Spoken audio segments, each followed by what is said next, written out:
What's up, Broncos country? You won't believe what I discovered about our defense. Were you expecting that impenetrable wall from the Denver Broncos that would dominate the NFL in 2025? Well, ladies and gentlemen of Broncos country, reality is hitting us in the face like a sack from Nick Bonito. In this text, I'm going to reveal the real problem that's preventing our defense from being the monster we all expected. And look, there's a detail about our pass rush that's going to mess with everyone's head here in Mile High. Stay with me until the end, because what you're going to discover could completely change how you see this Denver Broncos season. Man, I'm going to be straight with you all. Sitting here on my couch watching the games with my cold beer in hand and my orange jersey soaked with nervous sweat, I can't keep pretending everything's okay with our defense. It's 3 weeks into the season, and what have we seen? A defense that should be the terror of AFC West quarterbacks has become a nightmare for us. The Broncos defense hasn't lived up to all the enthusiasm it received in the offseason and hasn't been the best defense in football like everyone expected. Damn, that hurts to hear, but it's the pure truth. After all the hype, the $1 million contracts, and promises of a historic season, here we are watching our defense get beat up like it's a bar fight in Lodo. Let's talk about the numbers that are keeping me up at night. Denver Broncos defense statistics show we have the third highest man-to-man coverage rate in the entire NFL. That means our guys are playing man-to-man more than almost any other team. Is it brave? Yes. Is it stupid? Maybe, especially when you don't have perfect execution. The problem is our defensive backs aren't playing at last year's level. Riley Moss, Patrick Surtain II, all these guys we put on a pedestal and sign blank checks for are disappointing us. It's not that they turned bad overnight, but the chemistry, the timing, that magic that made us scream sack at Sports Authority Field at Mile High, man, it just disappeared. And this brings me to the most painful point of this whole story. Our linebackers, who should be the beating heart of this defense, look lost in the middle of the field.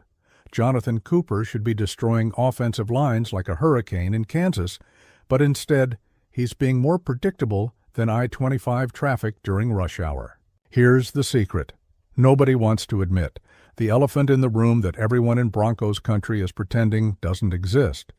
Our pass rush has become a mirage in the Colorado desert. It looks like it's there, but when you get close, there's nothing. The Broncos' pressure is very good, but they're not elite like they were last year.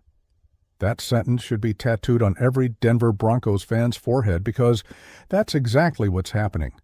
We're pressuring quarterbacks, yes, but we're not finishing.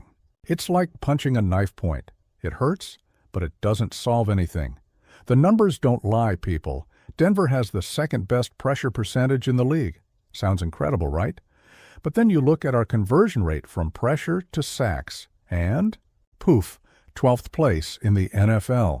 That means we're getting close to the quarterback like an obsessive stalker, but when it matters, he escapes easier than a politician in a congressional hearing. Nick Bonito should be becoming the next Von Miller, but instead he looks more like a retired Von Miller trying to return to his glory days. And look, I like the guy, but being nice won't win Super Bowls. The 2025 Broncos defense analysis is showing that our front seven is losing that bloodthirsty mentality that used to make quarterbacks dream orange and blue nightmares. What irritates me most is that we know we have talent. Zach Allen is there doing the dirty work. DJ Jones continues being a force of nature in the middle of the line. But it's like having a Formula One car with bicycle tires. The potential is there, but something isn't working. And don't tell me it's Sean Payton's scheme's fault. The guy might have his offensive quirks, but defensively, we continue with the same philosophy. Pressure, cover, and hope the quarterback makes a mistake. The problem is NFL quarterbacks aren't those scared guys we saw in the 80s anymore. They know how to escape pressure, how to release the ball quickly, how to make our lives hell. Now comes the part that's going to make everyone in Denver lose sleep. Our problem isn't just technical, it's mental. The Denver Broncos defense is playing with fear. Fear of making mistakes, fear of disappointing, fear of not living up to expectations. Did you see that game against the Chargers? Justin Herbert was being pressured, but wasn't being touched. It's like our guys got within 2 yards of him and thought, that's good enough, he'll mess up on his own. Damn, the NFL doesn't work like that. You have to go all the way. You have to want to break the guy in half. You have to have that killer mentality that made our defense respected. Daniel Jones was only taken down once in the game against Indianapolis. Once! The guy who last year was everyone's punching bag became Tom Brady in his prime against us. That's not normal, people. That's a symptom of a much bigger problem. What's happening is our secondary is having to hold coverage for too long. Riley Moss has no blame for that touchdown we gave up. The guy stayed glued to the receiver for more than 6 seconds. In the NFL, that's an eternity.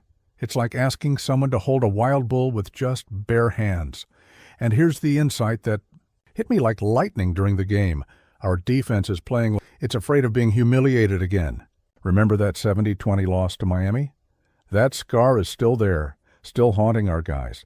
They're playing not to win, but to not be embarrassed. Broncos country knows that when our defense is confident, it's unstoppable. But when it's insecure, it becomes this thing we're seeing, a defense that does everything almost right, but doesn't finish anything. But hold on, gang. It's not all doom and gloom in the kingdom of Empower Field at Mile High. There's still hope. We can still flip this switch and transform our defense into the monster it should have been from the beginning.